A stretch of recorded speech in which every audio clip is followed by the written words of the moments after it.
I'm Matt Lofink. We're here at Cure in New Orleans. I became a bartender about 8 years ago. I started off as a doorman, actually, and I kind of just fell in love with the people. And I was in South Jersey, right outside of Philadelphia, and I couldn't get enough of the vibes, just people coming in after work or, just to have a good time.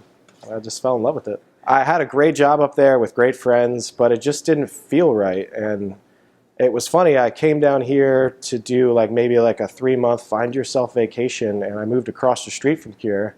I walked in one day to grab a drink, and I just said, I work here now. People come from uptown, downtown, mid-city, Metairie, and they all just get along here. And I think kind of the poetry that we have is it is a really creative place, but it's also a working man's watering hole. We have people from all over the place that come miles away, even states away and countries away, and they just want to have a good time. And sometimes that's through our drinks, sometimes it's through an experience, and that's what I think Cure bartenders provide, is an experience, not just a cocktail. I think that there's so many places that you can get just a modern or a classic cocktail, but I think the way that we do spins on both of those things is kind of wonderful. I mean, we're not afraid to look at drinks from Death and Company in New York or drinks from the French 75 here in New Orleans. We're always looking to create a good drink, and it's not necessarily because it's a New Orleans classic or it's because it's a modern classic. It's just something we want to give our guests. We want to give our guests the best that we think we can give them. So providing them with what we think is the highest quality, makes us believe that what we're doing is not necessarily better than everybody else, but different and special.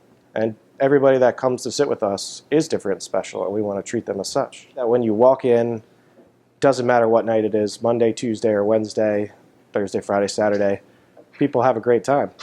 And that's why people come back. That's why we get nominated for these awards, is because of how much fun they have here and the experiences they have, not just the cocktails. All the bars around New Orleans, especially new bars, there's the way that they make old fashions, the way that they make classic cocktails, and kind of the things that we've done, like using house-made ingredients, demerara syrup, things like that, is being more used. It's being utilized more, and we definitely had a lot of influence on that over our time. And I get people who ask me questions all the time, just friends who are like, what do you think of this? What do you think of that? And it's because of my training and education here at Cure that they respect my opinion a little bit better. So it's definitely had a large influence on this city. Each bartender here is given their own creative freedom to do what they feel passionate about and what they think is right. And it's all coming with guidance from guys like Ryan Gannon, Turk Diedrich, Neil Bodenheimer. These people educate us on how to be our own bartenders and not necessarily a bartender. So while we follow the Cure guidelines, we're still encouraged to be ourselves behind the bar and create drinks that we think are special. I think the evolution is purely based on the clientele. Depends on who comes in here. And we, as bartenders, we adjust. That's what we do for a living. And you could, all of us can work in a dive bar or a cocktail bar. We choose to work in a cocktail bar because this is what we love to do. We love to make the drinks. But when the clientele doesn't like the drinks, we change it. And we make them towards their needs. I've never made a drink based on what I think is good. I do it based on what my customers think will be good.